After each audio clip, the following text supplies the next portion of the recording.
I was never supposed to be an actress. That's what Kelly Bishop says early on in The Third Gilmore Girl, her memoir that came out last year and actually won Memoir of the Year in the Goodreads Choice Awards. This declaration, delivered with a wry sense of humor, honestly permeates throughout the entire book, immediately piqued my interest. In The Third Gilmore Girl, Kelly Bishop, who is best known for playing Emily Gilmore, the iconic matriarch of the Gilmore clan on the show The Gilmore Girls, goes through her entire career from early days as a ballet dancer to Broadway to Gilmore Girls and literally everything in between. Just to give you some context about Kelly Bishop, she is a Tony Award-winning actress. She is renowned for her stage, film, and television parts. She was in the hit Broadway show A Chorus Line. She was in Dirty Dancing, and of course, as you know, Gilmore Girls. And there's a lot of other parts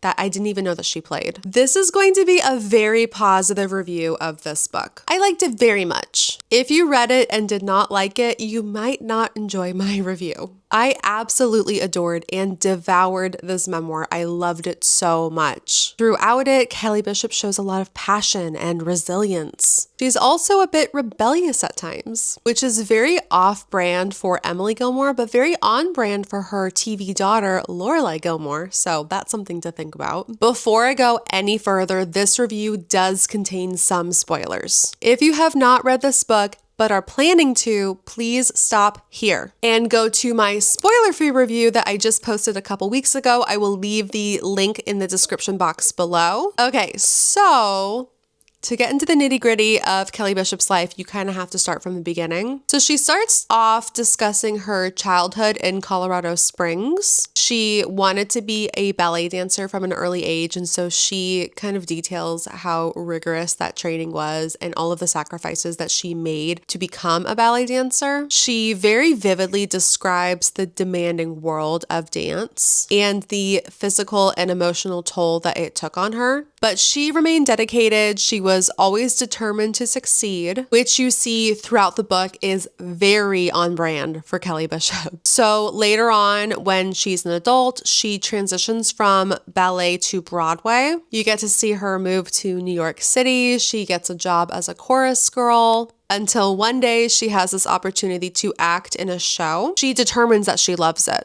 And I think she also realizes that being an actress could be a potentially long-term career, as dancers tend to retire early due to, the muscle and joint strain that they put on themselves dancing that much every single day. Her journey into acting is filled with a lot of anecdotes about her auditions, any rejections from those auditions, all of the people that she gets to meet. She also goes into her relationship with this director, Michael Bennett. He's a famous director, and she kind of has like this friend-enemy, like frenemy kind of relationship with him. He does seem to be a bit of a mentor towards her as well. But through Michael Bennett, she actually lands a breakout role, Sheila, in A Chorus Line, which was a very famous Broadway show. I don't even know if it's playing anymore. I'm sure that they bring it back every so often, but she did win her Tony Award for her role as Sheila in A Chorus Line. Beyond Broadway, she also talks a lot about her personal and professional challenges. She also opens up about her marriage to a man named Peter Miller. He was her first husband. She describes him as a compulsive gambler. He seemed to not be the greatest guy.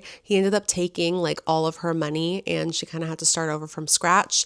They ended up divorcing, obviously.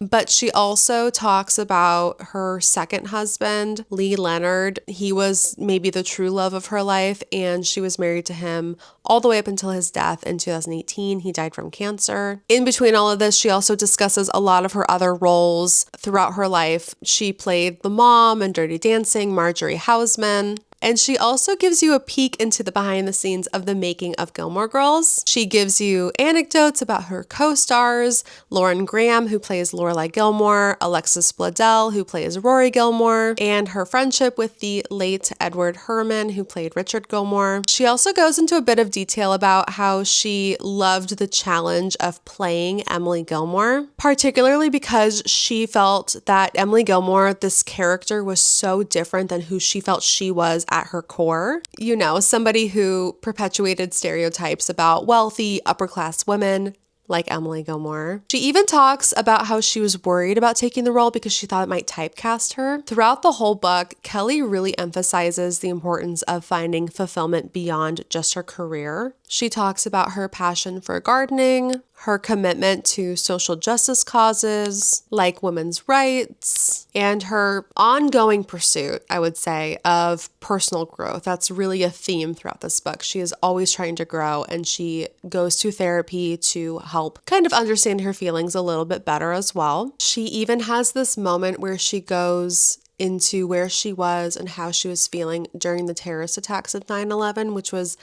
to me, it's just always crazy to get a new perspective on 9/11. So I appreciated that she included that in the memoir because it showed that it had such a profound effect on her. So I actually listened to this book on audiobook as opposed to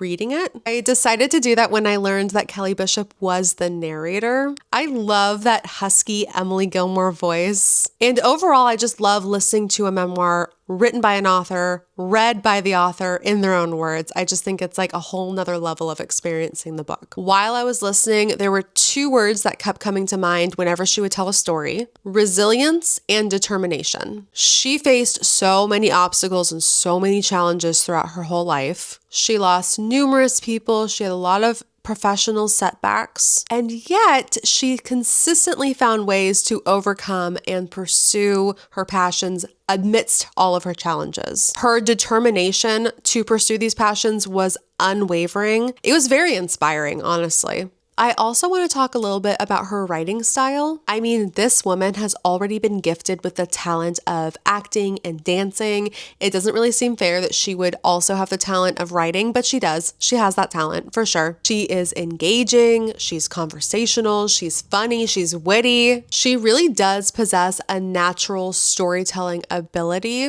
which for me, it just made it so great to listen to as opposed to reading it. I really felt like she was in the room and we were just like chatting. She also does a really good job at using humor to soften the more difficult stories that she tells. And after each story, she would offer a more like a lighthearted perspective on each of those stories. So this memoir really took me by surprise, not because I didn't think I wasn't going to like it. I actually thought I was going to love it. But this book was just so insightful and so inspiring, and it made me think a lot about my own dreams and passions, and it kind of like ignited that fire of trying to pursue them. So I've been really kind of motivated ever since I finished the book. I also appreciated how just very honest she was during some of the more emotional stories. For example, the death of her second husband was really hard to listen to, as well as how she felt about the death of her co-star on Gilmore Girls,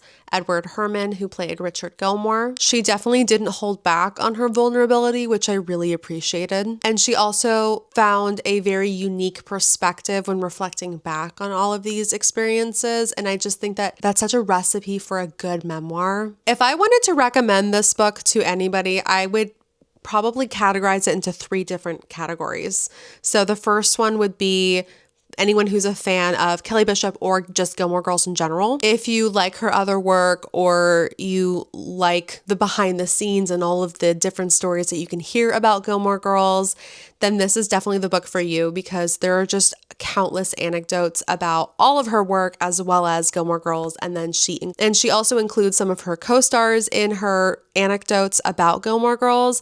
She also includes some anecdotes with Amy Sherman Palladino, who is the creator of Gilmore Girls. She actually has quite a few stories with Amy Sherman Palladino. And actually, Amy Sherman Palladino wrote the foreword to this book as well. So you get to hear that if you listen to the audiobook too. Second category would be anybody who is a fan of Broadway shows or musical theater. I would say that this aspect is the bulk of the book. If you want to be in Broadway one day or you want to know about the behind the scenes of just musical theater or just theater in general, she has so many stories and so many she has acted and danced and performed in so many different types of shows, and the background that she gives you to everything is so interesting. So if you have an interest in that at all, this is definitely the book for you. The third category would be anybody who's a fan of memoirs or biographies, particularly celebrity memoirs. She gives a really honest reflection of her life, and I think that that is sometimes so rare to find in a memoir, and I really didn't feel like she skipped on anything. I felt that she provided a lot of insight into her world and the world behind who just Emily Gilmore was. She's not just Emily Gilmore. She's so much more beyond that character. Overall, if you couldn't tell, I would give this book a 5-star. This memoir is a true gem. Kelly's writing is captivating, her insights are profound, and her story is both inspiring and moving. All of that is a recipe for a 5-star book for me. I have zero criticisms of this book. I would recommend it to so many. I already have recommended it to so many people. I just think it was such a great read, especially if you get the chance to listen to it on audiobook. I really loved it. Okay, I think I'm going to go ahead and end this review here. Thank you so much for watching. If you are interested in book reviews, if you're interested in book hauls or TBR challenges or all things bookish really, go ahead and subscribe to my channel if you haven't already so you don't miss a video from me. If you like this book review, there will be many more book reviews on this channel, whether it's spoiler-free or spoiler, because I am making it a goal for myself to review and post every single book that I read this year. Okay, thank you so much. I will see you in the next video. Bye, everyone.